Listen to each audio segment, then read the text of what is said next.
Dia Mu'adz bin Jabal itu sahabat yang banyak hutangnya, banyak banget hutangnya.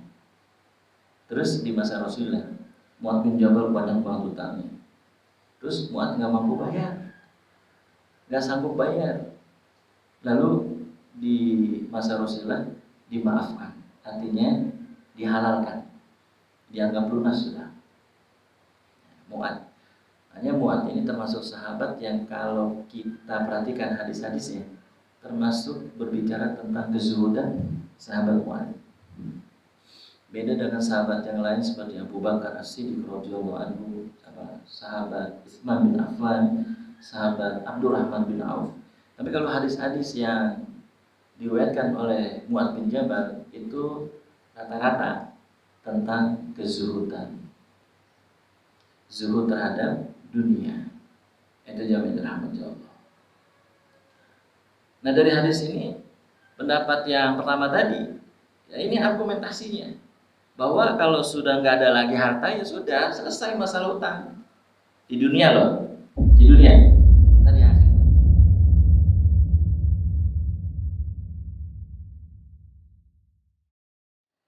Jemaah Masjid Al-Fatihah Allah muliakan, kita pada pagi hari ini membahas Kitabut Tafrisi, yaitu tentang bab bangkrut, kebangkrutan. Mungkin tidak sedikit manusia menghadapi ujian keduniaan, diantaranya adalah kebangkrutan. Saya pernah mendapati ada orang yang dulunya kaya raya, punya berbagai aset yang begitu banyak. Dia juga sering keliling dunia. Namun pada saat krisis tahun 98, beliau mengalami kebangkrutan yang luar biasa.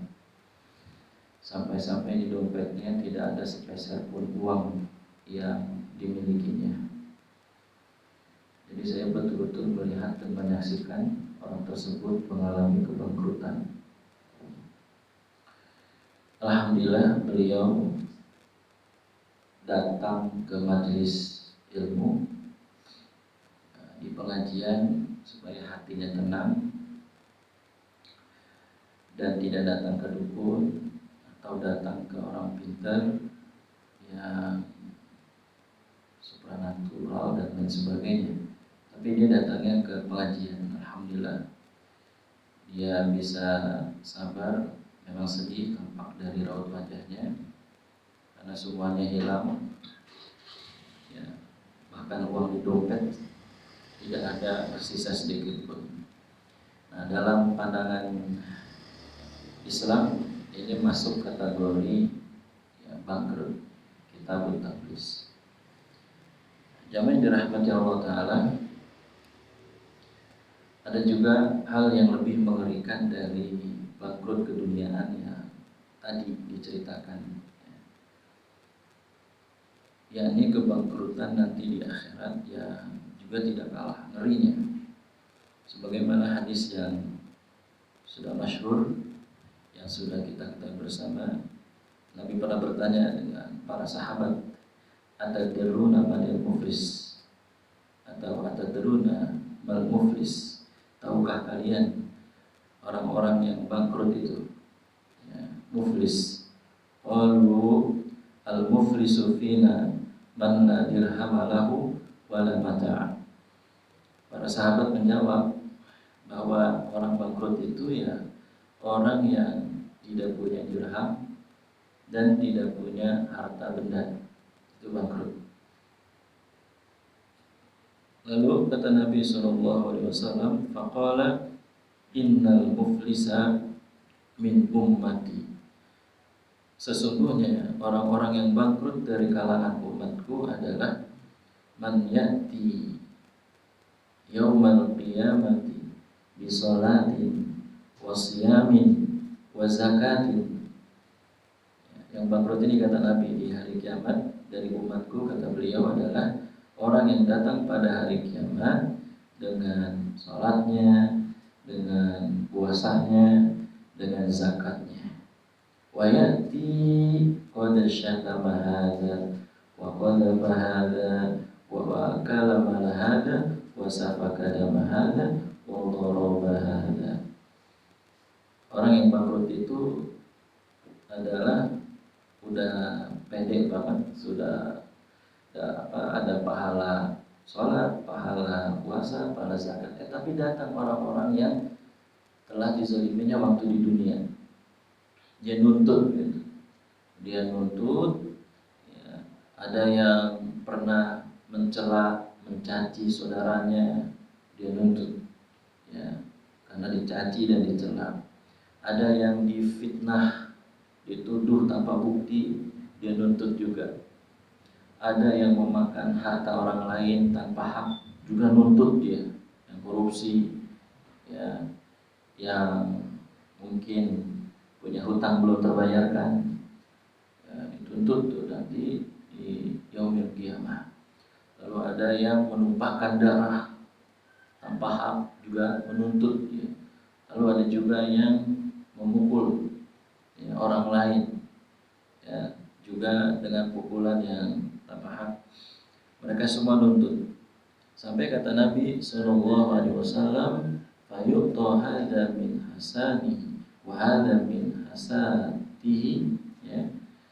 Fa in faniyat hasanatuhu qabla an yuqdama alaihi ahad min khatayahum faturihat alaihi thumma turiha finnar. Astagfirullah waliyadzubillah min dzalik. Karena banyak tuntutan-tuntutan dari orang-orang yang telah dizaliminya waktu di dunia ya, akhirnya habis semua pahalanya, pahala sholat, pahala zakat, pahala puasa, habis semua pahala-pahala yang lain habis. Karena ada orang yang dizaliminya. Nah, pahala udah habis, udah mentok, nggak ada lagi pahala. Kata Nabi SAW, dosa orang yang terzalimi akan dioper ke yang menzalimi tersebut. Waliyadzubillah. Dan dia, kata Nabi SAW, kemudian dimasukkan atau diceburkan, diletakkan ke dalam api neraka. Waliyadzubillah. Ini bangkrut, kata Nabi SAW. Ngeri ya, jemaah yang dirahmati Allah. Maka Nabi sebelum wafatnya, beliau pernah ya, menyatakan di khalayak umum, siapa yang pernah aku zalimi, siapa yang pernah aku pukul, siapa yang pernah aku kurangi hak-haknya, hari inilah hari untuk membalaskan hal itu semua. Begitu Nabi, sampai begitunya. Karena Nabi khawatir termasuk orang yang muflis, yang bangkrut. Itu jamaah dirahmati Allah Ta'ala. Ngeri ya. Ini kalau di akhirat. Ada juga yang di dunia. Nah, dalam kitab ini dibahas yang di dunia, orang-orang yang bangkrut. Innal iflasa fi syar'i, bahwa kebangkrutan itu di dalam Islam atau syariat Islam ada dua bentuk. Ada dua. Yang pertama, an yastaghriqa dain malal madin fala yakun fi malihi wa fa'a biduyunihi. Itu yang pertama. Ada orang yang punya hutang banyak tapi dia bangkrut. Jadi dia punya aset, punya harta, tapi nggak cukup untuk bayar hutangnya. Jadi kebanyakan hutang sampai bangkrut, sampai kalaupun dia misalnya mau bayar nggak cukup. Ini dikatakan bangkrut. Misalkan dia punya hutang 1 miliar, kemudian dia punya duit, punya uang cuma 200 juta, berarti kan kurang 800. Ini termasuk yang bangkrut. Ini gimana nih, dimaafin atau tidak dalam Islam? Bentuk yang pertama, kalau di Undang-Undang Republik Indonesia itu berkenaan dengan pailit dan penundaan hutang ada di Undang-Undang Nomor 37 Tahun 2004. banyak banget itu undang-undang di situ tentang pilot atau penundaan hutang. Ya, Undang-Undang Nomor 37 tahun 2004 kalau nggak salah. Nah, jamaah yang dirahmati Allah Taala, itu bentuk yang pertama. Kemudian bentuk yang kedua, anna yakuna lahu malun ma'lum aslan. Yang kedua bentuknya gak punya juta sama sekali. Betul-betul dia bukan karena utang gitu, tapi emang nggak punya dasarnya, memang nggak punya uang, tiba-tiba bangkrut gitu, ya bangkrut. Atau dia punya punya hutang tapi nggak punya harta sama sekali. Kalau tadi kan punya hutang tapi masih punya harta tapi sedikit.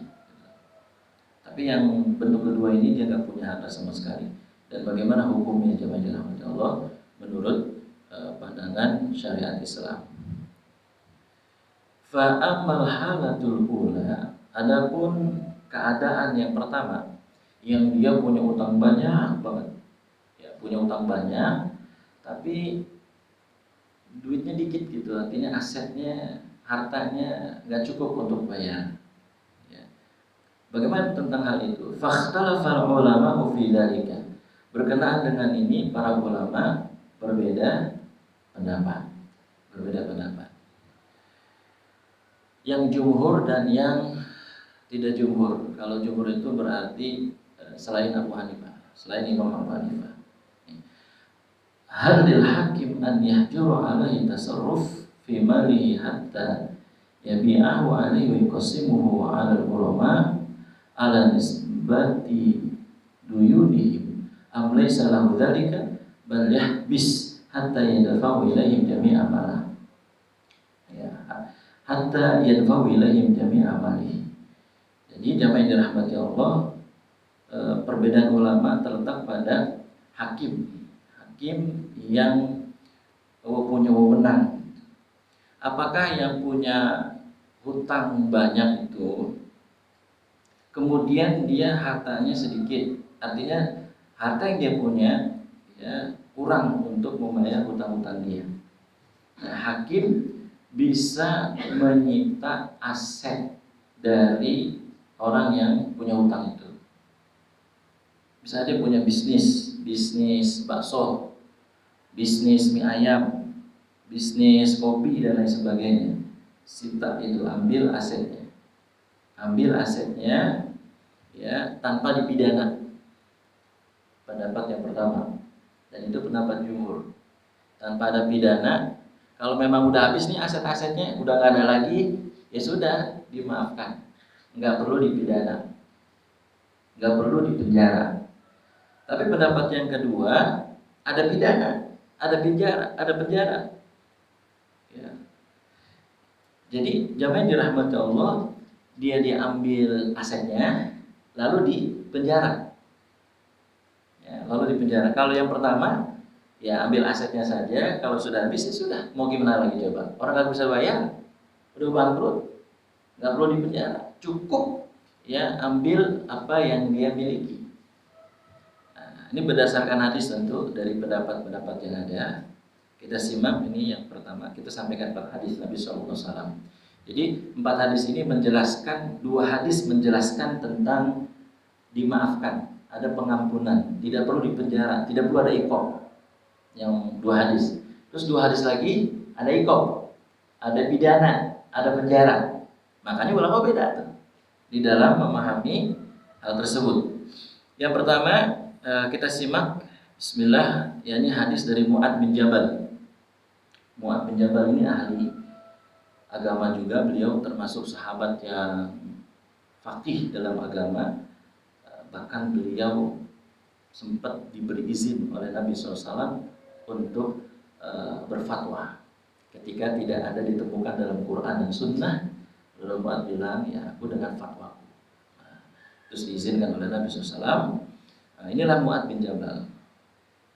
Tapi ternyata sangat mengejutkan dalam hadis ini. Disebutkan annahu kathura dainahu fi ahdi Rasulillah SAW falam yazid gurama'ahu ala an ja'ala lahum min malihi. Dia Mu'adz bin Jabal itu sahabat yang banyak hutangnya, banyak banget hutangnya. Terus di masa Rasulullah, Mu'adz bin Jabal banyak banget hutangnya. Terus Mu'adz nggak mampu bayar, nggak sanggup bayar. Lalu di masa Rasulullah dimaafkan, artinya dihalalkan, dianggap lunas sudah. Mu'adz. Hanya Mu'adz ini termasuk sahabat yang kalau kita perhatikan hadis-hadisnya, termasuk berbicara tentang kezuhudan sahabat Mu'adz. Beda dengan sahabat yang lain seperti Abu Bakar As-Siddiq radhiyallahu anhu, sahabat Utsman bin Affan, sahabat Abdurrahman bin Auf.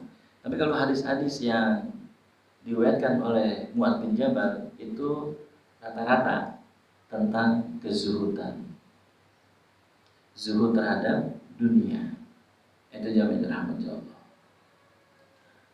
Nah, dari hadis ini pendapat yang pertama tadi, ya ini argumentasinya bahwa kalau sudah nggak ada lagi harta ya sudah selesai masalah utang di dunia loh, di dunia.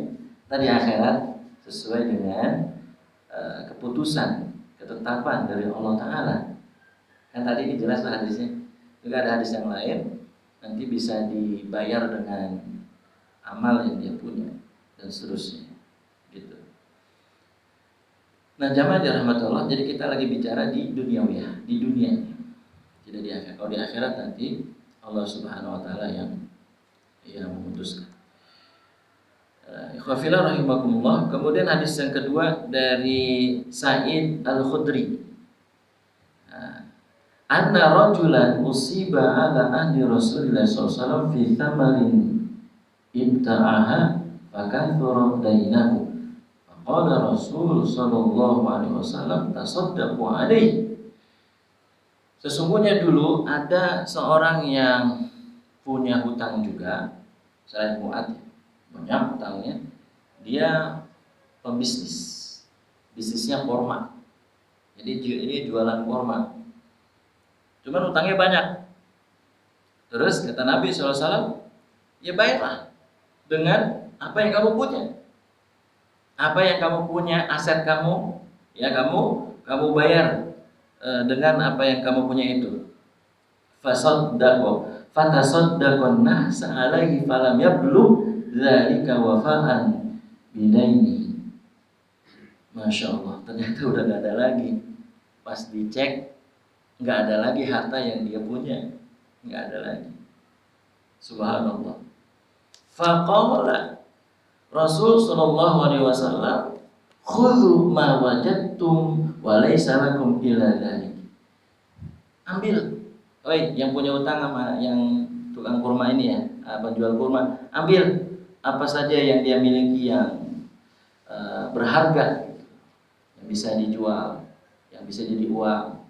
Pokoknya apapun yang berharga, ambil. Walaysa lakum illa dzalik. Ya. Sampai tidak ada lagi yang tersisa. Sampai begitu Nabi sallallahu alaihi wasallam. Nah, itu jamaah. Kalau misalkan walaysa lakum illa dzalik, kalau memang enggak ada lagi ya sudah, emang ada segitu gitu. Kalau enggak ada lagi udah mentok, ya sudah selesai dengan masalah hutangnya. Karena dia masuk kategori apa? Bangkrut. Muflis atau taflis. Nah, jamaah yang dirahmati Allah Ta'ala, itu pendapat yang pertama. Pendapat yang kedua, ini juga saya kaget ini. Pendapat yang kedua ini dari hadis Jabir bin Abdullah. Kita tahu sejarahnya itu. Jabir punya ayah, punya abi. Beliau ini abinya, subhanallah, usianya kurang lebih 70 tahun. Pokoknya usia lanjut. Tapi ngeteh, ngeyel, ngotot, pengen ikut perang bersama Nabi SAW. Nabi gak izinin, karena apa? Wong udah lanjut usia mah ada uzur, jadi gak usah lah ikut perang. Tapi ayahnya Jabir ini ngotot gitu, ngerayu, membujuk Nabi. Aku pengen ikut ya Nabi, aku pengen ikut. Ya, akhirnya karena didesak terus, ikutlah.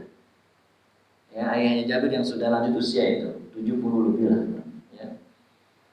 Lalu pas dalam medan pertempuran syahid, insya Allah. Syahid nih ayahnya Jabir. Lalu ketika ayahnya syahid, Jabir nangis mendapati ayahnya syahid itu wafat di medan pertempuran. Nangis. Kenapa nangis Jabir? Ayahnya habis dimutilasi dalam peperangan. Ayahnya habis dimutilasi, kupingnya, hidungnya, mulutnya, semuanya habis. Itu yang membuat Jabir nangis. Jadi mohon maaf, dalam sejarah orang musyrik sukanya mutilasi, ya. Sampai detik ini di Rohingya ya, di Myanmar ya, mohon maaf, itu kan ada dimutilasi. Jadi dari sejak dulu orang musyrik suka, ini nggak tahu kenapa suka mutilasi begitu.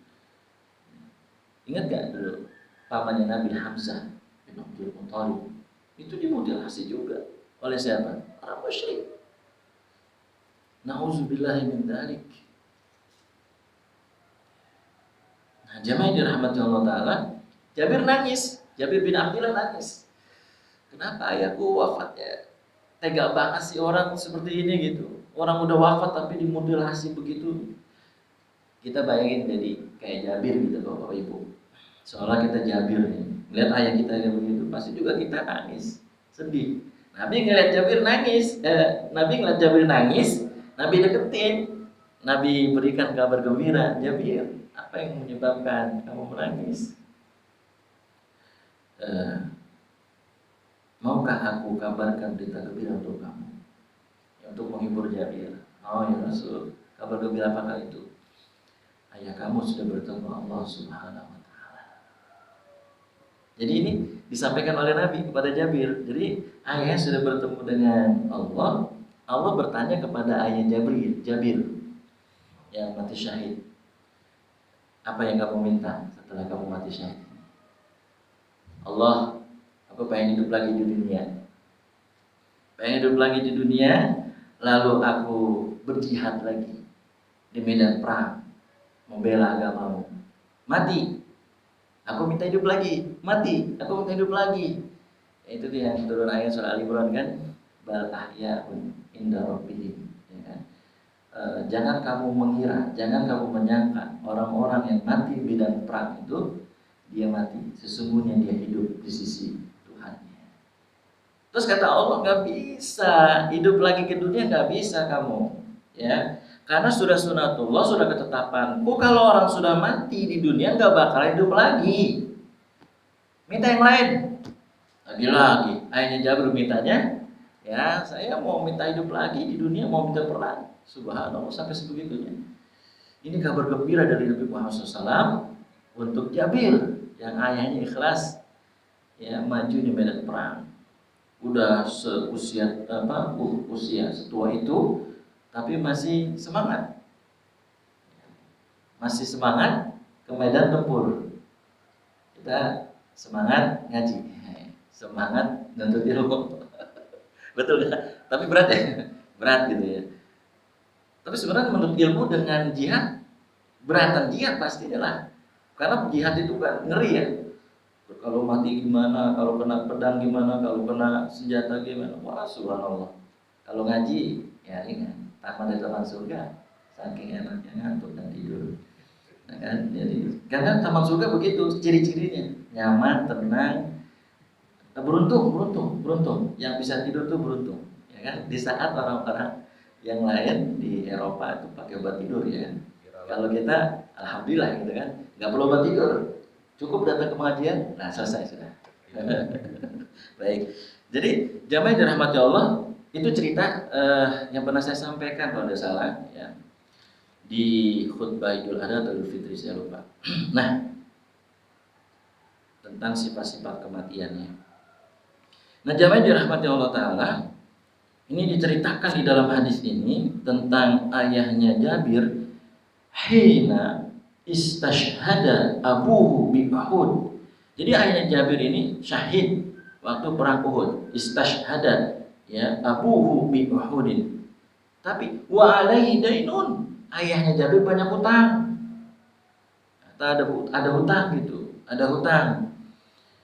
Nah, kemudian falamma tolabal ghurama, kemudian yang punya hutang nyariin ayahnya Jabir yang sudah wafat nih. Dia merasakan, oh ini ayah Jabir punya hutang sama saya. Dicari siapa? Anaknya yang dicari, karena ayah sudah meninggal.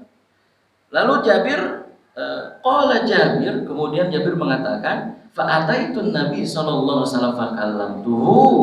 Kemudian aku mendatangi Nabi, lalu aku bicara kepadanya, minta bantuan sama Nabi sallallahu alaihi wasallam.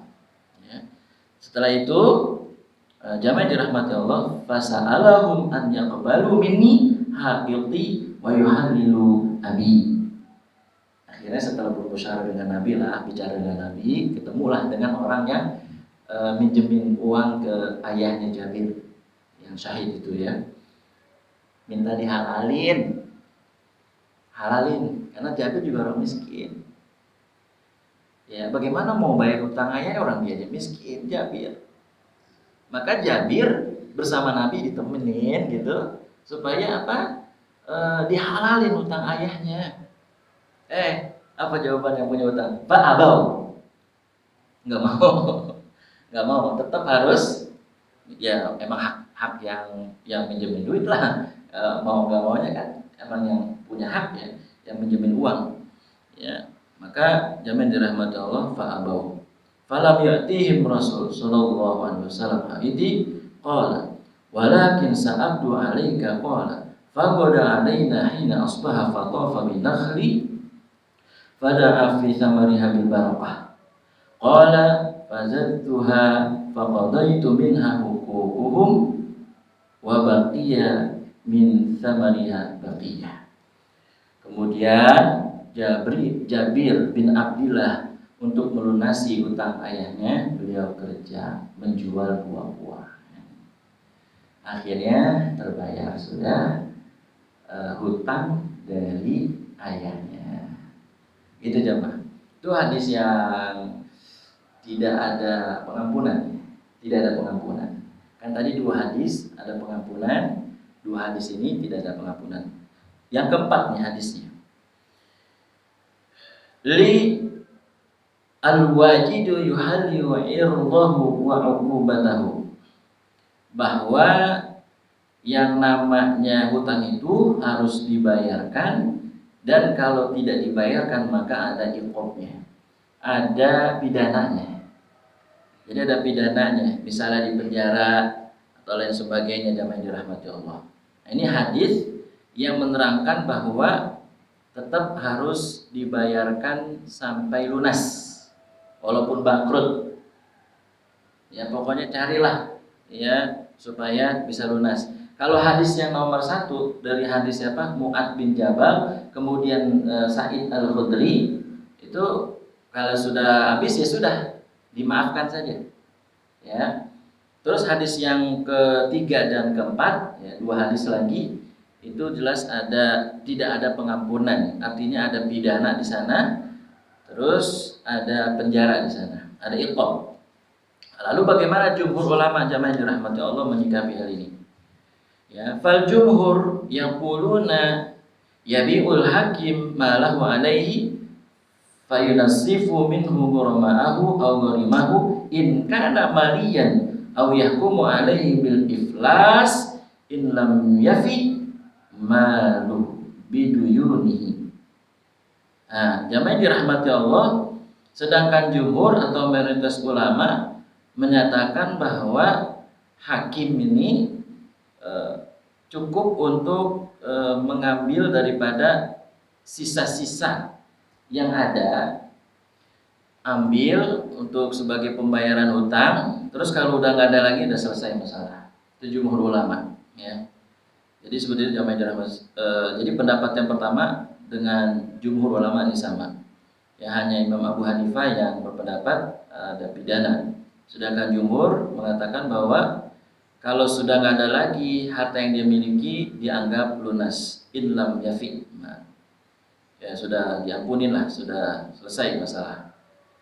Nah, jamaah dirahmati Allah Ta'ala, Lalu yang berikutnya adalah kalau misalnya hakim mengambil aset-aset yang dimiliki oleh orang yang punya hutang, ada nggak yang disisakan gitu, walaupun sedikit aja. Masa habis semua gitu, ya kan? Habis semua, ada nggak sisa? Di sini juga terjadi perbedaan pendapat di kalangan para ulama. Kalau menurut Imam Malik, ya disisakanlah, jangan diambil semua, untuk hidup beberapa hari. Misalkan satu hari ya 30.000 lah, 50.000, 3 hari, ya itu aja lah gitu. Sisakan, jangan diambil semua, biar supaya dia bisa hidup. Kan kalau misalkan diambil semua kasihan, nanti gimana dia hidup untuk makan dan lain sebagainya. Tapi ingat, yang kebutuhan primer bukan sekunder. Ya, yang primer, yang memang penting, yang pokok itu yang disisakan. Jadi nggak semua diambil ya. Ya, kalau debitur di kita ini, kalau ada hutang atau payah terpenundaan di sidang ya, pengadilan perdagangan, pengadilan niaga ya, di sidang situ. Ngeri juga ya jamaah dirahmatullah. Kalau berkaitan dengan hutang tersebut. Ya. Itu pendapat Imam Malik. Jadi disisakan untuk beberapa hari hidup keluarganya, dirinya dan keluarganya. Lalu yang kedua, kalau yang kedua ini Imam Syafi'i lebih luas, maksudnya lebih ini ya, lebih baik, maksudnya bukan baik ya, agak ini, dia lebih luas lah, lebih ringan gitu. Ada toleransinya lumayan panjang, 1 bulan. 1 bulan untuk biaya hidup diri dan keluarganya, 1 bulan. Ya, Imam Syafi'i berpendapat demikian.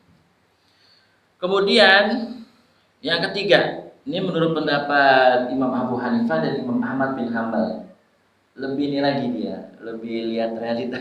Jadi kalau menurut pendapatnya Imam Abu Hanifah dan Imam Ahmad bin Hambal, ya sesuai ini aja, sesuai adat kebiasaan hidup setempat gitu. Ya kalau memang butuhnya 10 hari 10 hari, butuhnya sebulan ya sebulan, butuhnya 2 bulan 2 bulan gitu. Pokoknya lihat adat atau kebiasaan kehidupan daripada orang-orang setempat gitu atau wilayah setempat itu.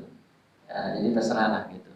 Pokoknya sesuai dengan adat aja. Kalau memang sekiranya cukup untuk 10 hari 10 hari, sekiranya cukup untuk sebulan sebulan gitu.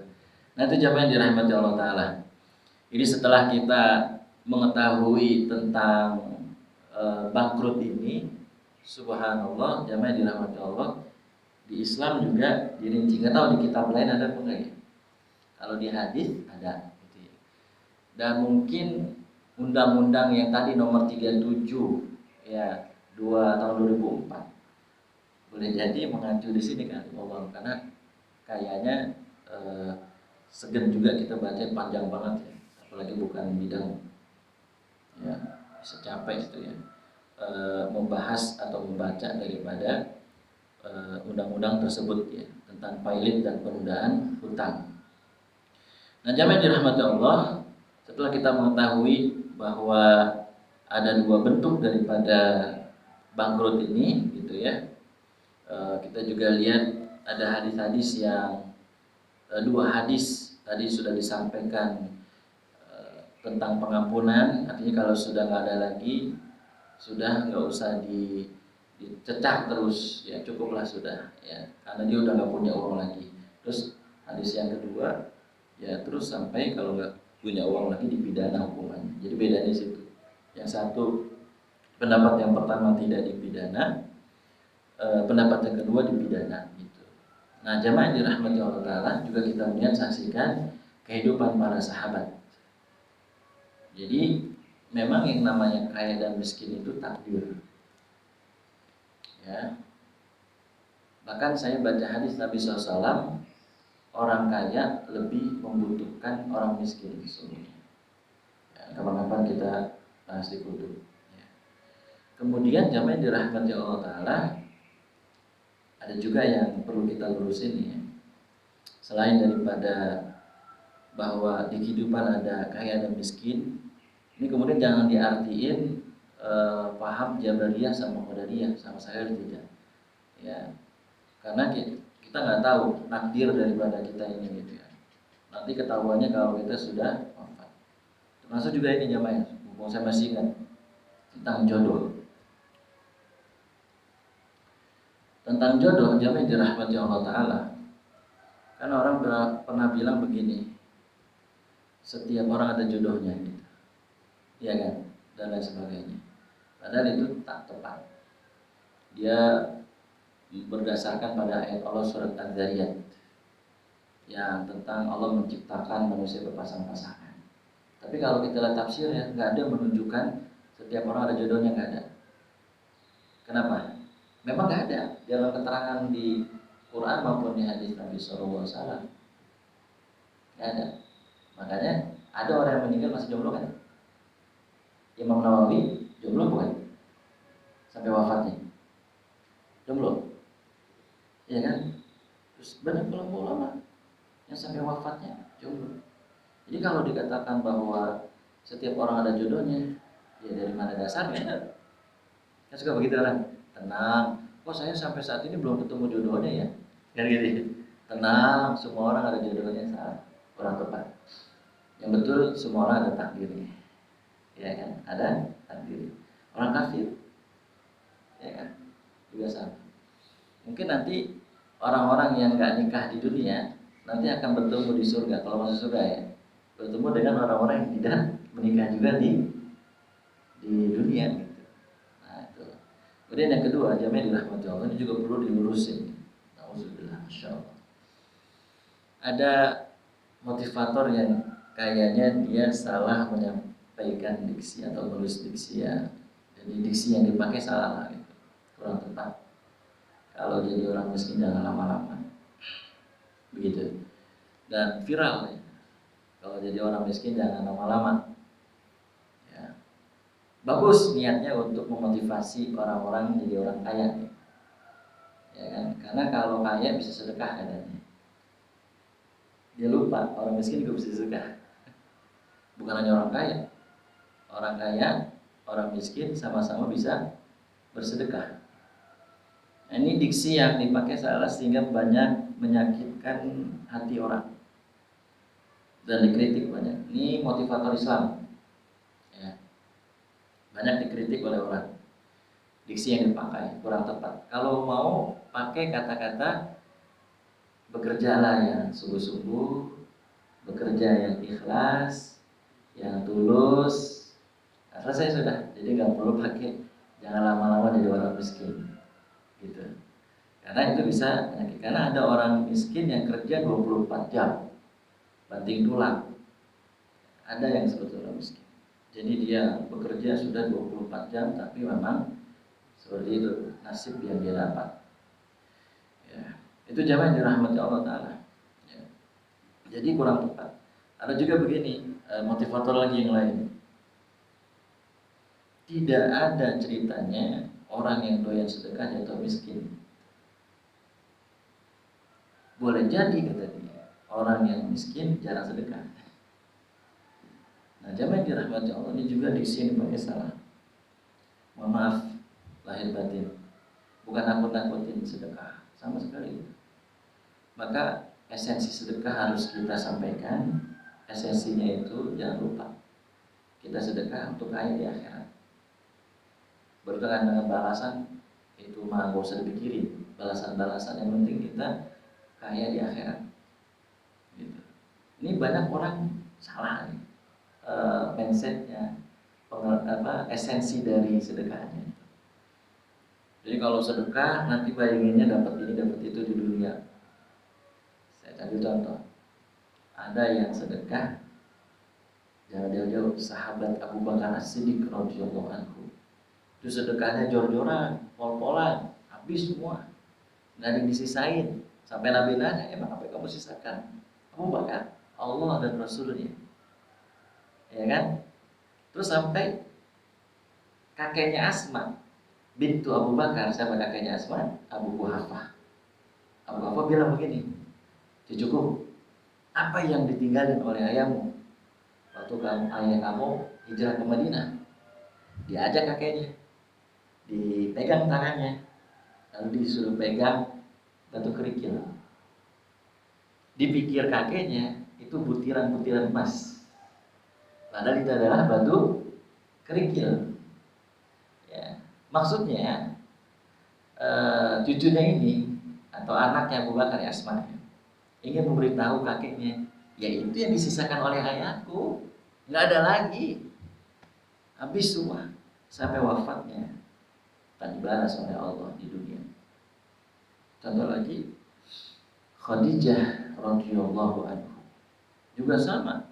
Dulu sebelum nikah dengan Nabi SAW, dia termasuk orang yang tajir, orang yang kaya raya. Tapi pas nikah sama Nabi, habis uangnya untuk dakwah Islam, habis uangnya untuk jihad fisabilillah, habis uangnya untuk sedekah, habis semua. Sampai akhirnya Khadijah wafat, tidak dibalas oleh Allah di dunia. Begitu jamaah dirahmati Allah. Ini kurang tepat diksi yang dipakai kalau nggak ada ceritanya orang doyan sedekah jatuh miskin. Dan boleh jadi orang yang miskin nggak sedekah. Nah ini salah. Ya, kurang tepat. Cari diksi yang lebih tepat gitu, selain daripada yang itu. Ya. Jadi ini bukan nakut-nakutin sedekah. Karena memang di dalam Islam itu ada yang dibalas di dunia, di akhirat nggak dibalas. Ada kan? Rugi banget tuh orang yang ria kan, yang sedekah pengen dianggap apa? Dermawan kan? Orang paling dermawan. Itu nanti pas di akhirat nggak dapet dia balasan itu. Allah bahkan sampai mengecap dia, kadzabta, kamu dusta, kamu sedekah supaya pengen disebut sebagai orang dermawan. Ngeri nih, ya. Dibalas di dunia, tapi di akhirat nggak dibalas. Yang kedua, ada yang tidak dibalas di dunia, tapi di akhirat dibalas. Nah, itu contohnya Abu Bakar As-Siddiq, kemudian Khadijah radhiyallahu anhu, ya kan? Itu dibalas di akhirat. Bahkan Allah mengirim salam kepada Khadijah. Masyaallah. Abu Bakar As-Siddiq termasuk salah satu sahabat yang dijamin masuk surga. Dibalas langsung di akhirat. Walaupun di dunia nggak dibalas. Kemudian ada yang ketiga, dibalas di dunia, dibalas di akhirat. Jadi kalau belum dibalas, nggak apa-apa juga, karena memang niat kita sedekah untuk kaya di akhirat, dan niat sedekah supaya dapat masuk pintu surga, pintu sedekah, kan gitu ya harusnya. Nah itu jamaah dirahmati Allah. Jadi jangan sampai punya pikiran yang keliru gitu ya, seperti ya motivator ini gitu ya, tapi ujung-ujungnya pasti nawarin dagangan ya, supaya dibelilah dagangannya ya, MLM dan lain sebagainya. Nah itu jamaah yang dirahmati Allah Ta'ala. Jadi dari kitab ini kita banyak dapat ambil pelajaran bahwa tidak semuanya sahabat Nabi SAW itu seperti Utsman bin Affan, Abdurrahman bin Auf, Abu Bakar As-Siddiq. Ada sahabat-sahabat seperti Mu'adz bin Jabal, Ibnu Mas'ud, Jabir, ya, Abu Dzar Al-Ghifari, sebanyak lagi sahabat-sahabat yang zuhud, ya, gitu ya. Dan itu kata Pak Dokter Edi, dinamika. Dokter juga sama, waktu beliau bicara tentang etika tarif dokter, sebenarnya kata beliau dokter nggak boleh, etikanya nggak ada tarif katanya ya, jadi beliau ngurus itu katanya, sama seperti guru ngaji gitu ya, nggak ditarif, dikasih alhamdulillah, nggak dikasih alhamdulillah gitu. Adabnya dokter juga begitu kata beliau, sebenarnya nggak ada tarif gitu. Etikanya begitu, cuman beliau mikir bagaimana nanti operasionalnya dan seterusnya. Ya saya bilang kalau dulu kan belum ada dokter ya kan, tabib dulu mah, tabib dokter juga sebenarnya, cuman nggak kayak sekarang modern. Nah jamaah dirahmati Allah, Ini kitab ini bab ini singkat gitu, tapi padat isinya. Banyak mengajarkan kita banyak hal itu, berbagai hal. Ya, di antaranya hukum tentang orang yang bangkrut. Ya. Tapi sekali lagi itu di dunia. Kalau di akhirat, nah itu urusan Allah Subhanahu wa Ta'ala. Nah, walau bagaimanapun ya dirahmati Allah Ta'ala, hutang kalau mampu harus dibayar, ya kan? Ini ada orang mampu bayar hutang tapi nggak bayar hutang. Nah ini jadi problem. Kalau misalkan dia ternyata nggak mampu pada jatuh tempo misalnya, ya dia harus bilang dan harus diperbaiki lagi perbaiki akadnya supaya nyambung lagi gitu. Maaf ya saya belum bisa bayar pas jatuh tempo ini, saya minta keringanan lagi, nah perbarui lagi dan seterusnya jami'in rahmat Allah ya. Ya, banyak hal lah pokoknya. Insya Allah mudah-mudahan bab yang singkat tapi padat ini bisa mengambil pelajaran dari kitab ini di dalamnya ya, jami'in rahmat Allah. Jadi ternyata di Islam juga mengatur berbagai hal yang berkaitan dengan kebangkrutan ini ya, kebangkrutan. Ya semoga kita termasuk orang-orang yang ya tidak bangkrut di dunia maupun di akhirat gitu ya. Itu harapan kita semua, itu fitrahnya pasti begitu. Pengennya kan gitu, nggak ada yang pengen bangkrut, nggak ada sama sekali nggak ada. Tapi kita nggak tahu takdir Allah kan. Nah, jadi kalau misalkan kepengenan atau keinginan kita semua pasti jadi orang kaya, pasti pengen nggak bangkrut gitu ya. Tapi bijaklah di dalam memakai diksi supaya orang-orang yang membaca tulisan kita itu tidak ada yang tersakiti, tidak ada yang merasa dizolimi, kan kasihan juga gitu. Saya juga nggak tega sebenarnya. Terakhir waktu itu saya pernah sampaikan dalam buku, ada di zaman Rasulullah ini merasa paling dia punya karyawan banyak, perusahaan maju, ngomong di depan Nabi. Nah, ini berkat saya, ya mereka kerja, ya sebenarnya niatnya bagus sih gitu. Alhamdulillah dengan adanya bisnis ini banyak yang kerja. Ya, itu dari usaha saya. Maka Nabi langsung menegurnya, hal tunsoruna wa turzakuna bi du'afaikum. Ingat, hati-hati. Kamu sukses seperti ini, kamu punya bisnis seperti ini, punya karyawan yang banyak seperti ini, ingat, itu ditolong oleh Allah, rezekinya juga yang nolong Allah, yang ngasih Allah, dan ada orang-orang lemah di antara kamu sehingga kamu sukses. Begitu ya. Ada orang-orang lemah di antara kamu, kata Nabi du'afaikum, sehingga kamu sukses. Jangan lupain. Kadang-kadang kita lupa dengan orang-orang yang tadi itu, yang lemah, yang duafa. Tapi satu lagi yang saya sampaikan terakhir, ada prioritas objek ketika menyampaikan sedekah.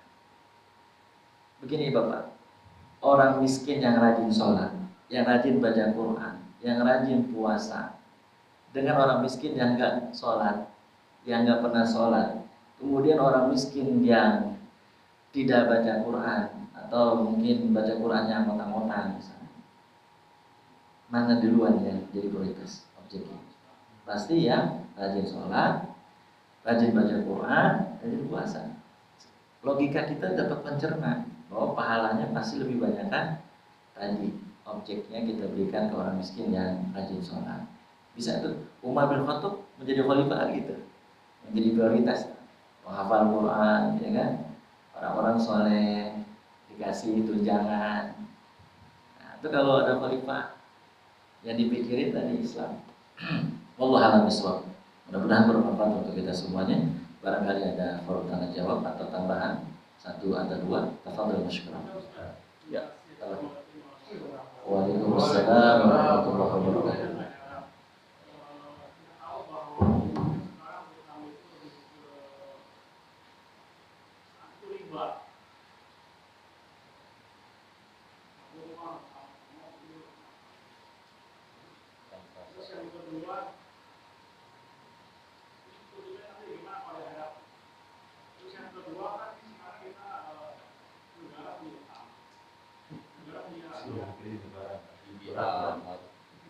Tadi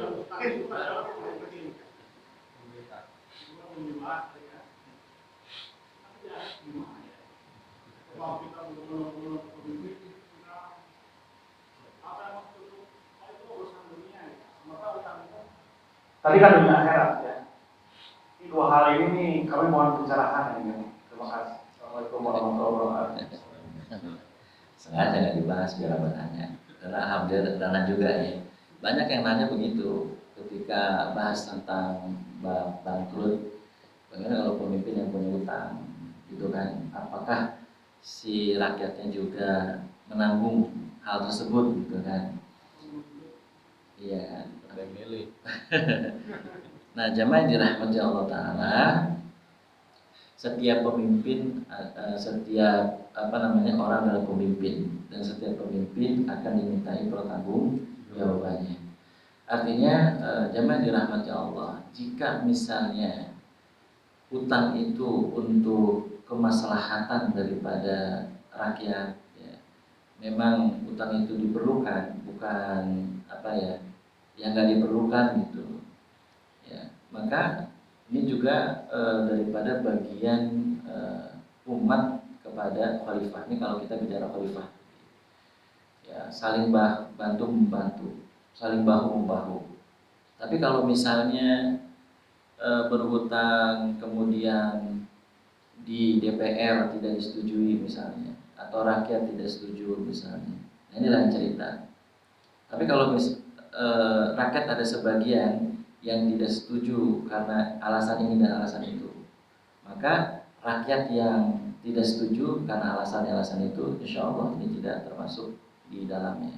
Tapi kalau rakyat yang setuju, pokoknya setuju aja gitu, nah nanti juga akan ikut bersama para pemimpin tersebut gitu. Nah makanya mohon maaf, kita mesti adil kepada siapapun, termasuk orang yang kita benci sekalipun. Katanya Allah Subhanahu wa taala, janganlah kalian berlaku tidak adil, ya, walaupun kepada orang yang kamu benci sekalipun, tetap kita harus berbuat adil. Hanya harus profesional juga. Ini benar nggak utang ini untuk kemaslahatan atau untuk kepentingan pribadi? Jadi kalau misalkan utang itu untuk kepentingan pribadi dari pemimpin atau kelompoknya, ya sudah, dia menanggung resiko, ya gitu. Nah, makanya kita cek tapi susah juga setiap rakyat bisa mengecek pemimpin. Maka kembali ke hadis tadi bahwa setiap orang adalah pemimpin, dan setiap pemimpin akan dimintai pertanggungjawabannya. Makanya kalau secara negara ngeri juga, memang khawatir nanti kita ikut ditagih gitu oleh Allah Subhanahu wa taala, walaupun kita belum tahu kan ini masalah luas nih, masalah negara gitu. Kalau khalifah sih nggak masalah ya, karena kalau khalifah kan berdasarkan Al-Quran, Sunnah, ya kan, petunjuk dari Allah dan Rasulnya. Nah, kalau pemimpin yang ada sekarang kan nggak sepenuhnya kan, bahkan nyaris ya paling cuma bidang perkawinan, ya, KUA gitu aja yang mengadopsi. Selebihnya kurang. Makanya mohon maaf lahir batin, Sri Mulyani sebagai ketua syariah ekonomi, kalau nggak salah, dia meminta di depan para pakar ekonomi Islam untuk membangkitkan ekonomi nasional. Pasti kalau pakar ekonomi Islam yang paham Al-Quran dan Sunnah akan berkata, jauhi praktik ekonomi riba. Kan begitu? Kan gitu ya? Solusinya gitu kan? Kalau yang ekonomi Islam yang memang betul-betul, cuman kan kayaknya susah juga begitu ya, jauhi praktek ekonomi riba itu, gitu Pak. Jadi memang sebab salah juga gitu ya. Kalau yang paham ini pasti, atau dia udah paham cuman gak enak kali mau nyampeinnya gitu ya di depan pejabat gitu ya. Tapi kalau ada yang berani gitu, subhanallah, itu cuman ngomong aja gitu kali ya. Nah, terus nanti kasih solusi. Kan kalau ahli ekonomi berarti kan udah ahli gitu, udah pakar gitu. Jadi itu urusan ahli lah gitu. Nah, itu Pak. Jadi ini nanti tergantung daripada apa namanya kemaslahatan dari yang dipakai hutang itu.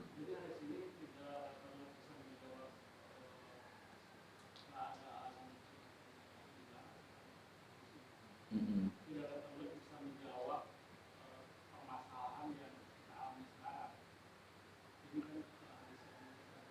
Betul.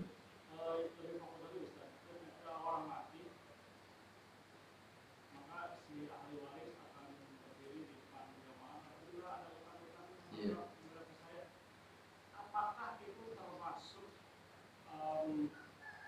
Mengambil alihan kewajiban si mayit, sehingga si mayit kalau nanti dituntut oleh orang-orang tadi yang sudah berakhir nanti, dia akan bisa, oh itu udah dikasih tahu wali saya. Jadi bebas nih, begitu nggak? Baik. Pertanyaan itu ya. Jadi ketika ada orang tua misalnya meninggal dunia, kemudian anaknya memang ketika sama seperti Jabir tadi, yang mempunyai kewajiban adalah anaknya untuk membayar utang. Tapi kalau misalnya anaknya tidak atau belum melunasi, maka akan tetap berpengaruh kepada ayahnya atau orang tuanya. Betul, betul, betul, betul sekali Pak. Jadi yang dituntut itu adalah orang yang berutang itu. Sedangkan anak atau yang ditinggalkan itu sebagai ini aja wasilah untuk bisa melunasi. Kalau memang udah meninggal kan susah juga, ya kan? Jadi tetap nanti yang dituntut adalah yang punya utang tadi, yang meninggal.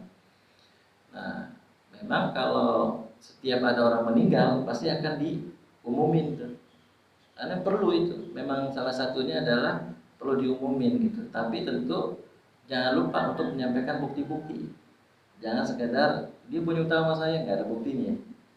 Harus ada bukti juga Pak, biar nggak ada kecurangan atau orang pura-pura gitu. Padahal dia nggak punya utang, ngaku-ngaku utang. Ini harus ada buktinya juga. Nah, jadi betul lah Pak, bahwa nanti yang dituntut adalah yang berutang. Makanya Jabir karena kasihan dengan ayahnya, dia tahu kan orang yang mati syahid nanti akan nyangkut atau akan tertunda masuk daripada surga walaupun dia mati syahid di jalan Allah Subhanahu wa taala. Makanya Jabir kan kerja keras, jual buah langsung selesai lunasi. Dilunasi sama Jabir. Ya, anak yang berbakti ya. Memang Jabir ini termasuk sahabat yang berbakti ya kepada orang tua, dan dia termasuk sahabat yang luar biasa walaupun miskin tapi akhlaknya sangat mulia. Nah, berkenaan dengan mobil, rumah dan lain sebagainya, saya rasa jamaah Abah sudah paham dan sudah mengetahuinya. Kalau kita meninggal, yang punya utang itu adalah kita itu punya utang ke non kafir. Kafir. Apakah nanti kita pun termasuk yang diminta pertanggungjawaban oleh Allah? Karena padahal kita punya utang ke kafir. Iya. Bukan ke muslim.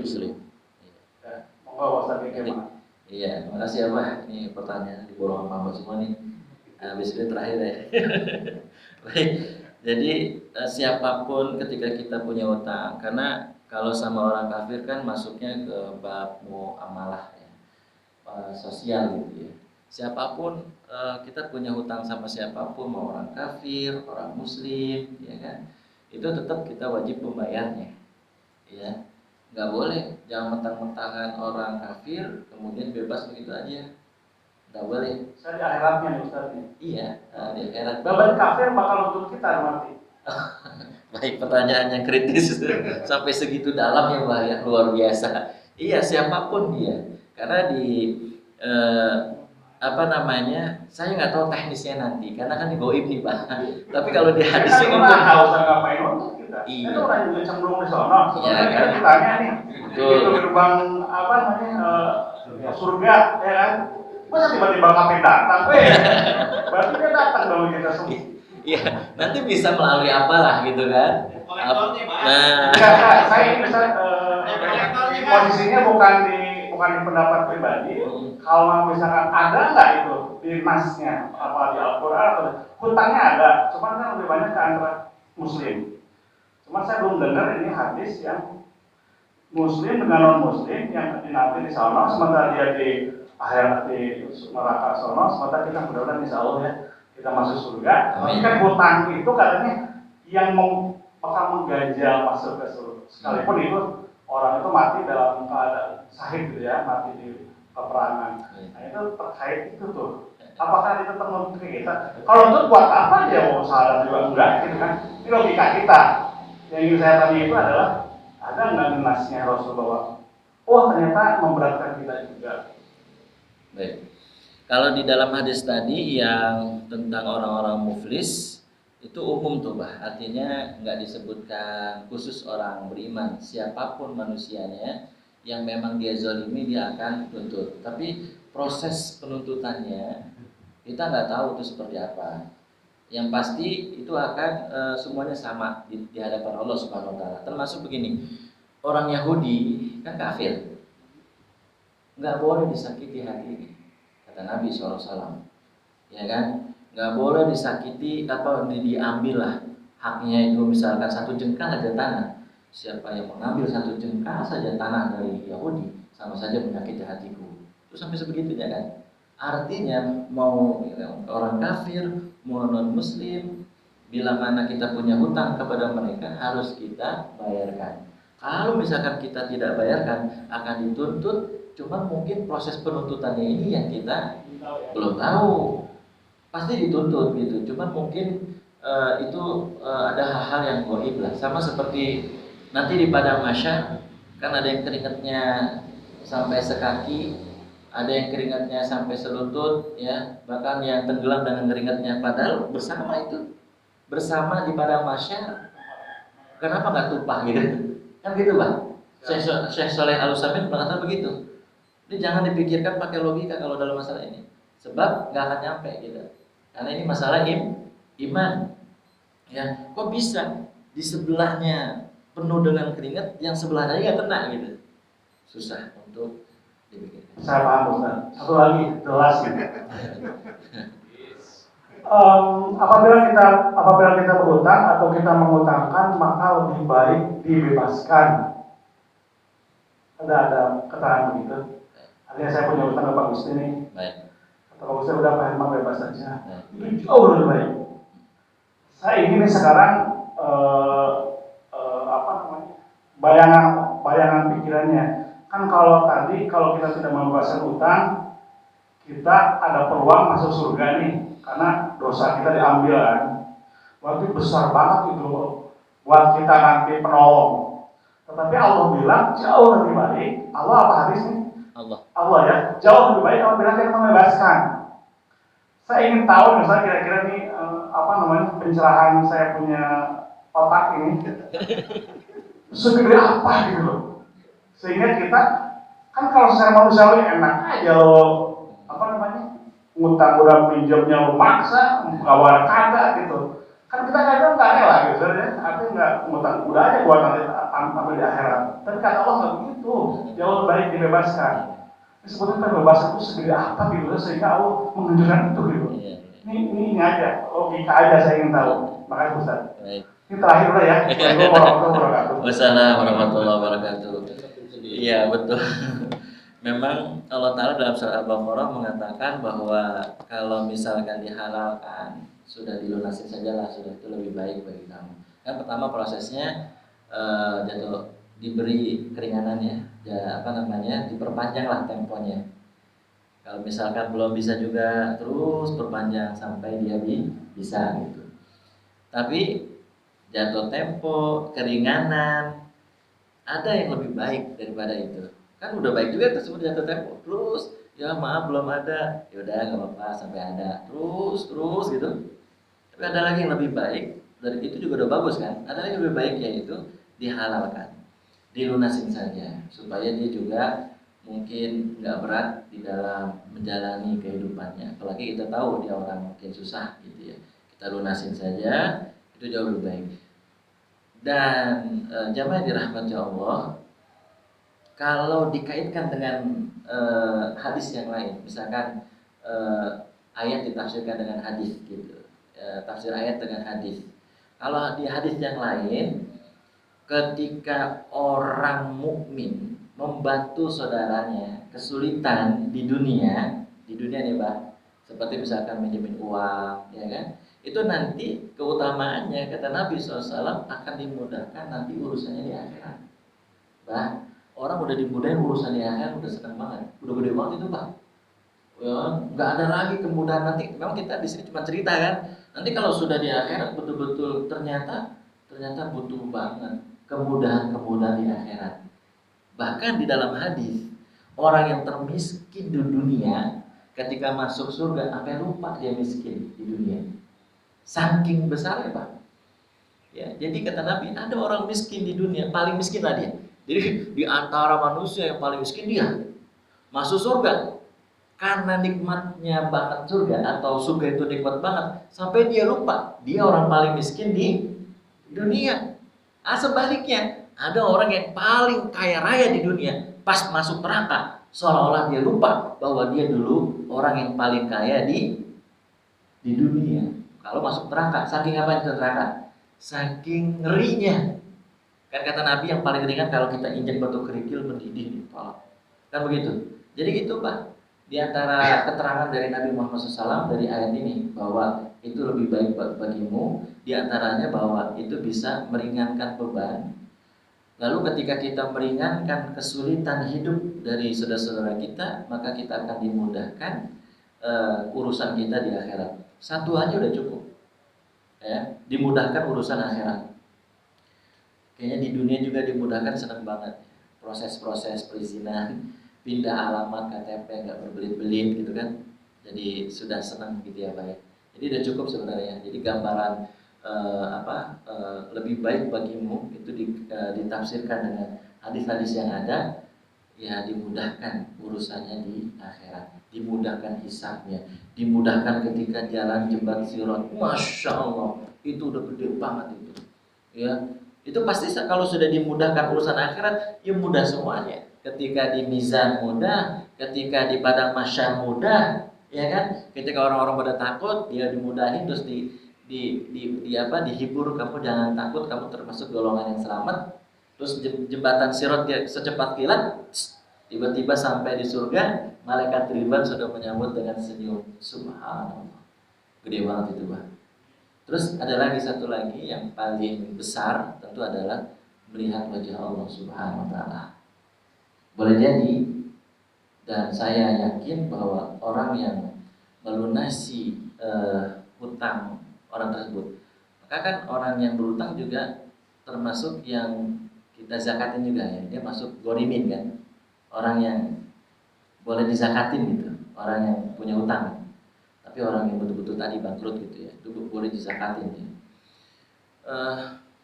Jamaah yang dirahmati Allah, ketika orang-orang ini membantu saudaranya, mau ngutangnya jadi lunas atau zakat atau sedekah dan lain sebagainya, ingat yang paling besar adalah lilladzina ahsanul husna wa ziyadah, bahwa di surga ada tambahan bonus melihat wajah Allah Subhanahu wa taala. Pada kangen kan kita sama Allah. Sampai Allah bilang katanya begini, wahai penghuni surga, gimana? Ada nggak yang kurang? Semua serempak jawab, oh senang kami semua, nggak ada yang kurang sedikit pun, Allah nggak ada pokoknya. Benar, iya. Ketika itu Allah memperlihatkan wajahnya. Nah disitulah kemudian benar, ternyata selain surga ada lagi yang lebih nikmat, paling nikmat adalah memandang wajah Allah Subhanahu wa taala. Para sahabat tanya, ya Rasul, kalau memandang wajah Allah itu gimana nanti? Berebut-berebutan enggak? Desek-desekan enggak? Nabi mau perumpamakan begini, kalian lihat bulan purnama di atas langit, desek-desekan enggak? Oh enggak ya, so lebar ya. Nah begitulah ketika nanti kita melihat Allah di jannahnya Allah. Mudah-mudahan kita semua diizinkan oleh Allah melihat wajahnya Allah di jannah. Amin ya rabbal alamin. Baik. Udah ditutup otomatis. Boleh silakan. Siapa aja duluan ya? Fadil. Jadi kita kalau yang berhutang, dia juga punya piutang tempat lain. Dalam kaitannya kemudian dia mati. Apakah bisa saling ini? Kan karena kaitannya begini. Yang berhutang kan katanya nanti halanya diambil sama yang mengutangi ya. Jika dia belum menuntaskan urusan itu di dunianya. Sekarang yang berhutang juga punya piutang di tempat lain. Apakah akan seperti itu juga? Sehingga ya bisa jadi jika dia berhutang, dia punya piutang lebih besar untuk bisa membayar yang jika dia berhutang di tempat lain. Apakah seperti itu nanti hukumnya? Terus yang tadi disampaikan oleh Abah bahwa mengikhlaskan hutang itu lebih baik. Saya pernah baca itu, seingat saya ketika Allah memperlihatkan tingkatan surga pada si yang hambanya itu yang dia punya piutang kepada orang lain. Yang dia berikan itu kamu akan dapat surga yang ini kalau kamu bisa mengikhlaskan itu. Sehingga saya kurang lebih ada kasus. Dan nanti Pak Iwan nanti. Baik. Ada. Baik. Sekalian, Pak Iwan sudah. Ini hari Sabtu nggak apa-apa. Nggak kerja. Kalau memang waktunya tidak cukup, boleh dijawabnya pas kultum. Pas kultum biasa. Sampai berhari-hari ya Pak Iwan. Iya. Ya, karena tadi pembukaannya adalah hadis tentang ikhlas di akhirat kan. Ya memang sangat mengerikan gitu ya.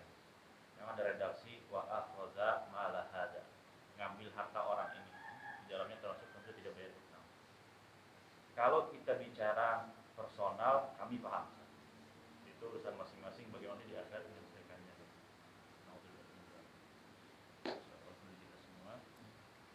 Tetapi kami semua adalah karyawan. Nasihatnya agak sedikit. Bagaimana kalau kita bicara tentang corporate, perusahaan, di mana peran kami itu ada sebagai pencatatnya, ada sebagai pengambil keputusannya, bahkan termasuk penandatangan kontraknya. Nah, dalam hal seperti ini, ketika perusahaan itu tanda kutip berbuat kezaliman kepada rekanan, tidak membayar hutangnya, ya bahkan sampai si rekanan tersebut katakanlah kolaps. Itu yang pertama, case-nya korporasi tidak membayar tanggung jawabnya kepada rekanan. Atau yang kedua, kitanya yang kolaps. Kita yang kolaps. Nah itu nanti pada saat penyelesaiannya seperti apa? Karena ini haknya bukan hak Adam ini, haknya hak korporasi, di dalamnya ada banyak orang. Siapa yang dituntut? Apakah direkturnya kah? Atau penandatangan kontraknya kah? Atau accountingnya kah? Karena ini semua kompleks, kalau korporasi kompleks. Dan itu jelas-jelas kezaliman, tidak membayar atau mengemplang rekanan. Itu yang pertama. Bukan riba. Ini bisnis murni korporasi tapi.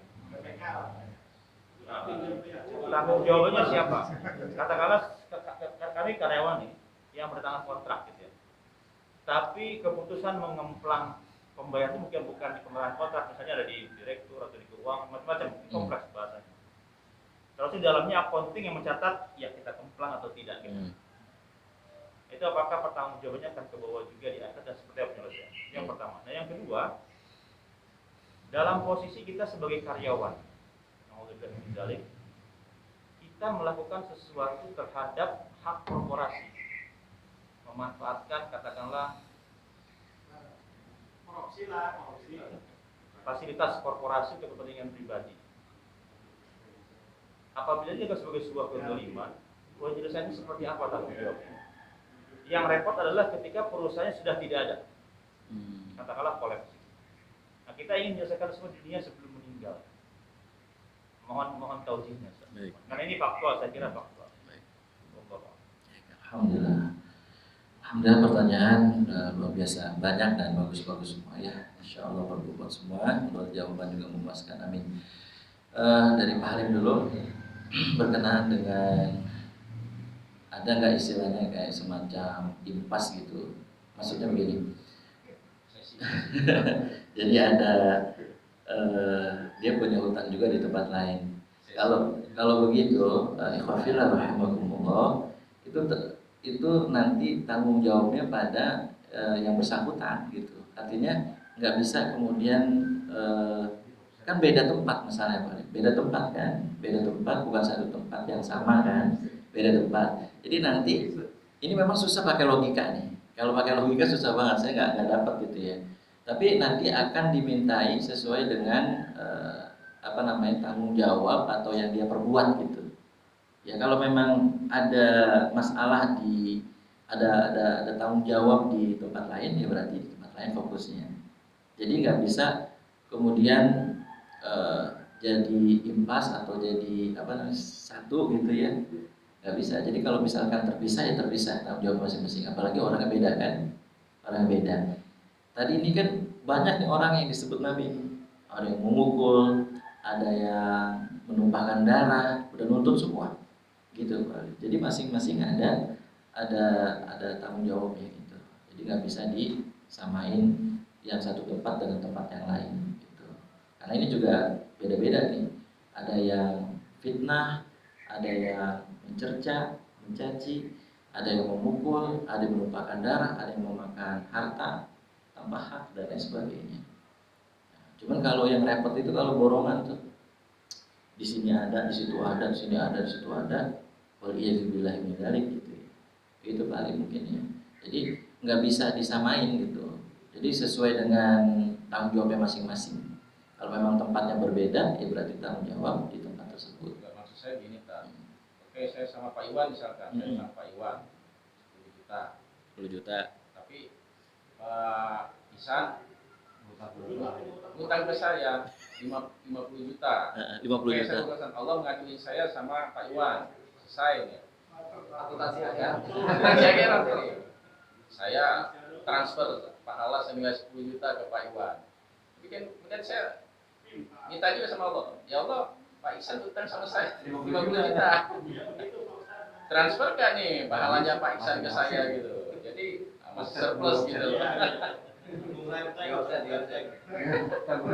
Maksudnya gitu, apakah pengadilannya itu gambarannya seperti itu?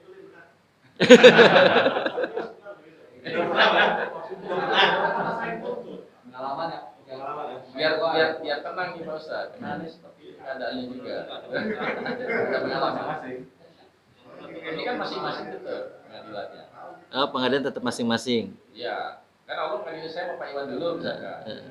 Kan? Tapi menurut saya minta, ya Allah, Pak Ihsan punya utang sama saya. Benar tuh nggak ada utang, tapi dipanggil teroris. Terus Pak Hali minta transfer pahala. Nah, kan di akhirat kan seperti itu, yang tidak mampu membayar hutangnya, ya kan berarti dia akan membayar dengan pahalanya kan. Ya kan? Nah, sekarang pahala saya disedot sama Pak Iwan nih di akhirat nih, karena saya punya utang nggak mampu bayar. Tapi saya Sedot, punya habis. utang. Terus? Pak Ihsan punya utang ke saya lebih besar lagi. Kan? Nah, Oh iya. itu maksudnya. Iya benar juga. Benar. Nah, saya mikir dulu mau ikhlas tidak nanti. Jadi Pak Iwan gak ikhlas sama saya. Iya. Jadi pengadilan akhirat kayak di bawah dunia juga ya, mirip-mirip gitu ya. Ya, pemahamannya. Iya, betul sekali. Kalau misalnya begitu ceritanya, bisa juga terjadi di pengadilan Allah seperti itu. Bisa saling nanti oper-operan gitu ya, oper-operan gitu. Karena memang di penutup hadis itu kalau misalkan habis pahalanya kan nggak punya lagi, ya dosa orang yang dizolimi itu yang akan dioper kan gitu.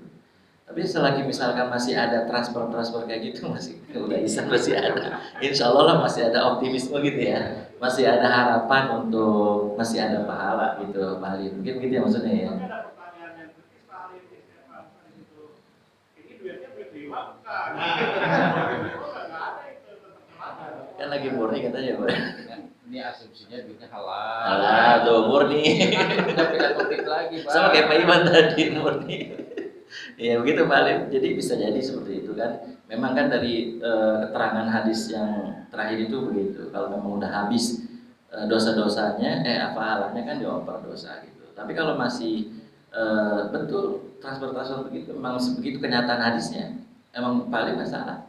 Maksudnya betul, emang sesuai dengan yang disampaikan tadi, ya bisa seperti itu kejadiannya. Allah alam bisawab. Tapi untuk lebih tepatnya nanti kita sama-sama perhatikan ketika sudah wafat di hadapan Allah Subhanahu wa Ta'ala. Ya kalau secara hadis memang begitu tuh, persis apa yang disampaikan Pak Alim, gitu. Baik, alhamdulillah, makasih Pak Alim. Ya semoga aja kita semuanya justru inilah apa namanya, nggak ada gitulah tuntut menuntut, nggak ada, yang semuanya apa namanya lurus-lurus aja lah gitu ya, dan masuk surga juga tanpa hisab lah gitu ya, amin. Ya soalnya berat juga kalau saling begitu kan, berat gitu. Memang di sini sih biasa gitu kan, tapi kalau udah di sana berat banget. Ya jangankan masalah yang tadi Pak Halim ceritakan, nunggu aja nih ngantri udah dakdikduk gitu. Ya sama seperti kita mau pergi keluar kota kan, dulu lagi teroris itu kan, waduh masya Allah dicek-cekin dari ujung kepala sampai ujung kaki gitu kan. Ya jangan jauh-jauh lah, masuk ke BIN aja.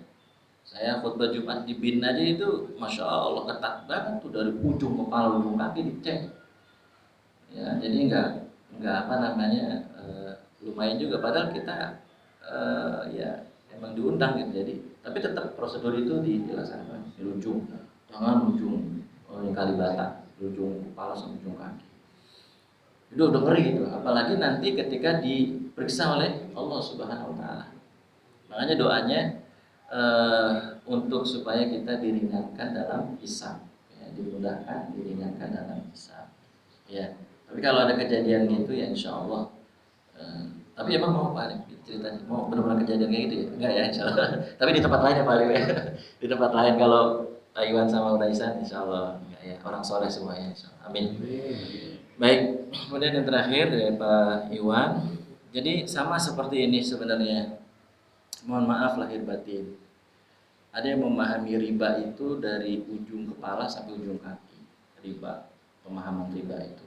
Ini saya mau analogi dulu ya Pak Iwan. Sampai minuman keras juga begitu kan, khamar, dari pabriknya, yang menjualnya, ya kan, yang dagang di warungnya itu kena dosa.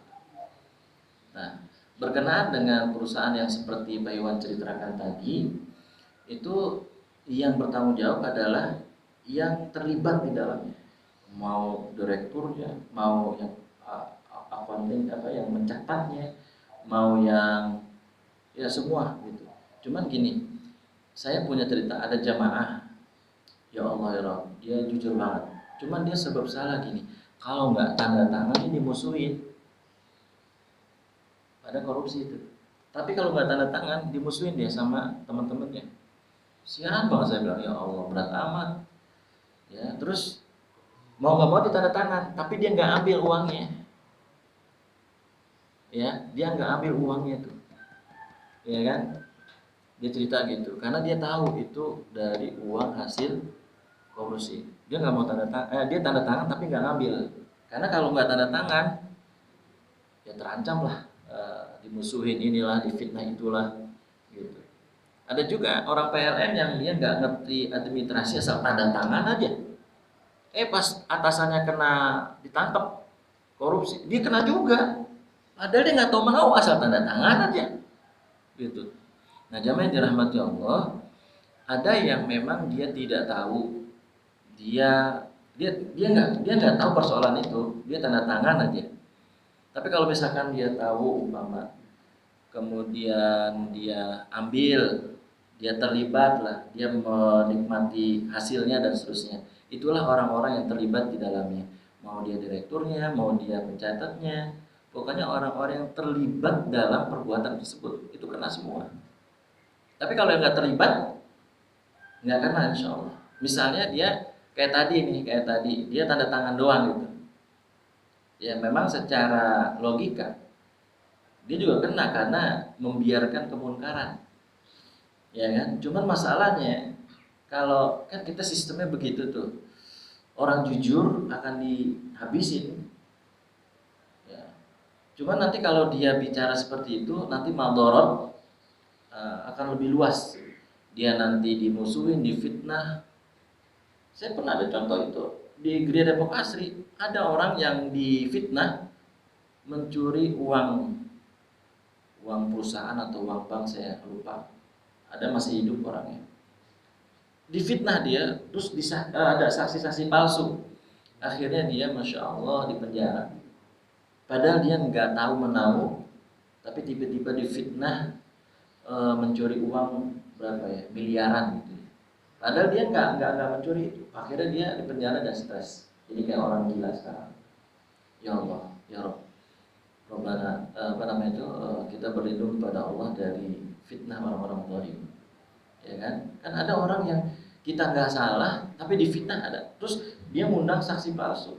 Padahal dia yang berbuat, tapi melemparkan ke orang lain. Ya, mungkin Pak Iwan gitu. Jadi kalau misalnya ada yang terlibat, ya dia tahu, kemudian dia menikmati ya hasil itu. Maaf, kita bukan sedang berbicara tentang apa korupsi atau kejahatan. Kejar korporasi ini gagal bayar, tidak bisa membayar rekanan. Ini bisnis murni sebenarnya. Bukan karena memang sengaja untuk mempelanggar, tidak. Ini memang korporasi normal, dia gagal bayar kepada rekanannya. Berarti hutangnya tidak terlaksana, tidak selesai. Nah, dalam case seperti ini, kalau itu dibawa ke dalam pertanggungjawaban di akhirat, yang punya perusahaan ini, yang merasa terzolim itu akan nantinya ke siapa?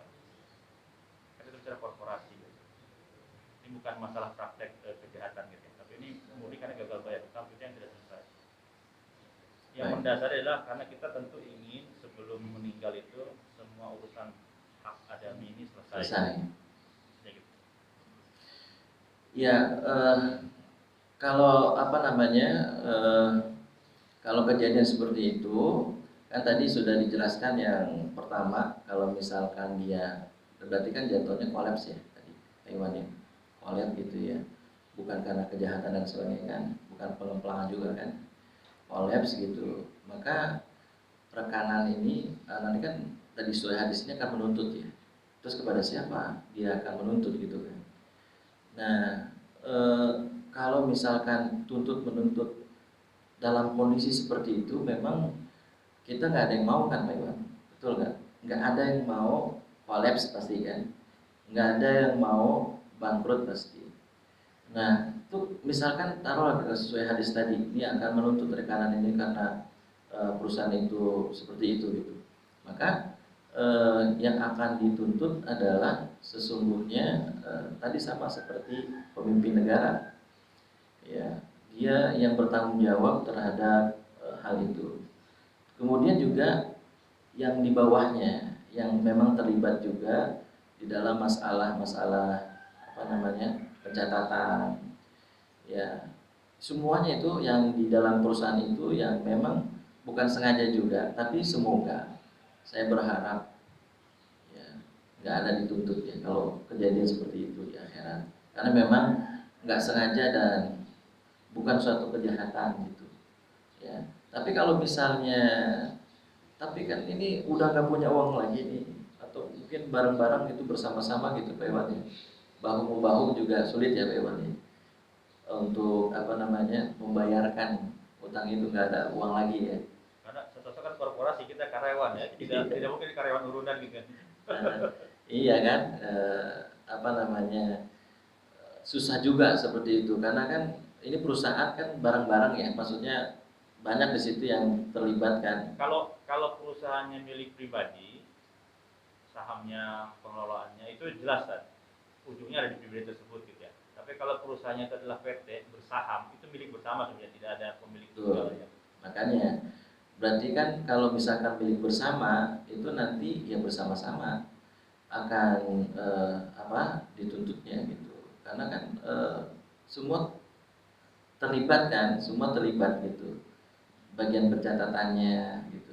Tapi sekali lagi ini kan bukan termasuk daripada kejahatan, bukan termasuk dari pengemplangan ya, murni ya Pak Iwan gitu.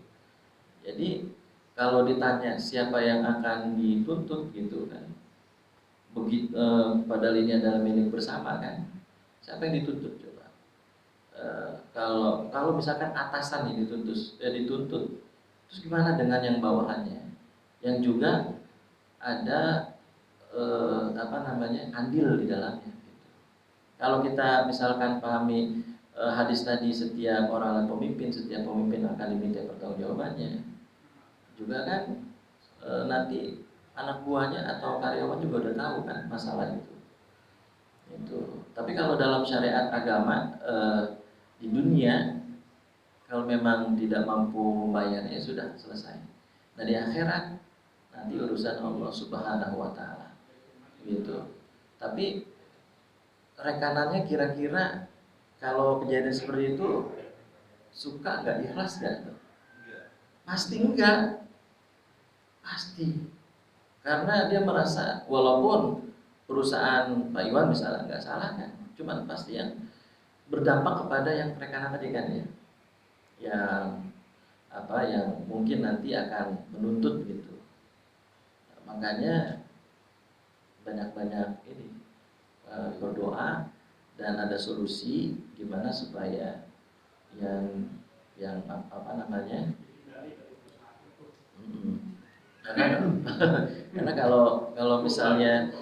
kalau misalnya dia dia diamkan begitu, khawatir yang ini nggak ridho gitu. Kalau nggak ridho gimana gitu. Terus nuntutnya ya jelas kalau misalkan perusahaan bersama dari bosnya terus sampai ke bawah. Kalau perusahaan bersama gitu, karena sama-sama perusahaannya. Kalau misalkan dituntut bosnya doang, ya alhamdulillah, kerennya enak. Cuman ngerinya kalau misalkan dituntut semuanya itu kan perusahaan bersama. Tapi semoga Allah mengetahui hal ini sehingga dimaafkan gitu, karena juga susah juga kan maju kena mundur kena gitu, kayak makan buah si malakama ya, mau lunasin gimana gitu, mau bayar gimana ya, karyawan juga Tapi kebanyakan ngemplang Kak. kebanyakan ngemplang ya. Tapi masya Allah saya ngeri banget bicara begini ya, karena saya udah bayangin itulah ada enaknya ada nggak enaknya sebuah perusahaan tuh gitu. Ngerinya zolim terhadap, tapi ya Pak Halim kan udah cerita sistemnya sistem yang ada di Indonesia emang begitu gitu. Bahkan ada katanya kemiskinan yang sistematik. Jadi ada orang yang dimiskinkan secara sistematik.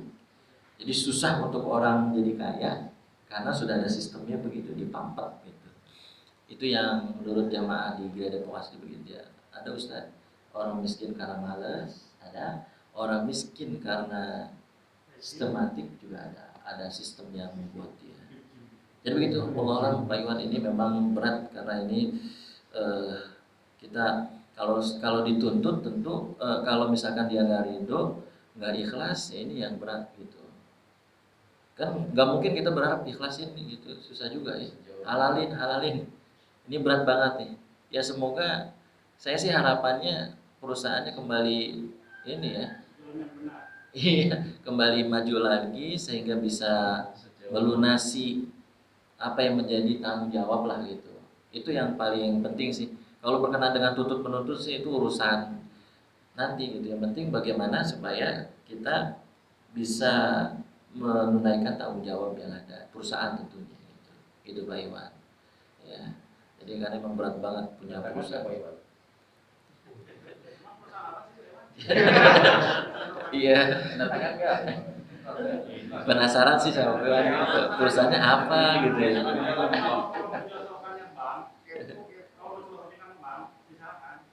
Siapapun yang menikmati di situ, dia mau nggak mau dia harus menanggung juga supaya baik dunia punya heran. Kalau bank kan itu yang berubah kan, kita tahu kalau kita mau berubah, tahu Pak. Tapi bukan ini. Ya. Berat lagi tambah panjang nih pembahasan. Karena momentumnya bagus lagi Ramadan. Kemudian Ustaz memulai dengan hadis tentang muflis di akhirat. Maka kita concernnya ke sana. Nah kita sudah paham kalau semua bicara tentang urusan personal, hadis kan tentang personal Pak, kita paham lah. Yang sedang kita pertanyakan adalah kita semua kan sebagian besar nih karyawan, bekerja untuk orang. keputusan atasan untuk katakanlah tidak membayar dan lain-lain itu sehingga terjadi kezaliman secara korporasi, itu biasanya bagaimana? Karena ternyata atasannya pun, direkturnya pun Ditekan atasannya. itu tuh hanya tugas 3 tahun selesai, 3 tahun selesai. Iya, memang. Memang. Pemegang sahamnya ternyata korporasi lagi, bukan personal, itu kan Berganti-ganti. Negara. Itu kan kita bicara personalnya seperti apa penyelesaiannya kan. Khawatir tadi kalau kita terseret semua karyawan akan bertanggung Dituntut. jawab. Tidak kerja katanya. Betul. Ya mudah-mudahan saja kita berharap karyawan tidak kena apa Iwan. Yang terlibat saja, yang atasan-atasannya saja insya Allah gitu. Kita berharap Kerja di ya, enterprise. berharap demikian ya. Baik. Ya kita berdoa selalu supaya kita terhindar dari tuntutan-tuntutan orang-orang lah gitu di akhirat nanti. Kita pengen nanti di akhirat menghadap Allah nggak ada yang nuntut, itu aja. Ya itu aja yang paling penting. Terus kalau berkenaan dengan tadi Pak Iwan, ya, yang terlibat saja, gitu. Yang terlibat, ya memang itu bertanggung jawab. Siapapun yang terlibat, dia pasti bertanggung jawab terhadap hal itu. Gitu Pak Iwan, insyaallah. Wallahu a'lam bishawab. Baik, subhanakallah wa bihamdika asyhadu an la ilaha illa anta astaghfiruka wa atubu ilaik. Assalamualaikum warahmatullahi wabarakatuh. وصل وسلم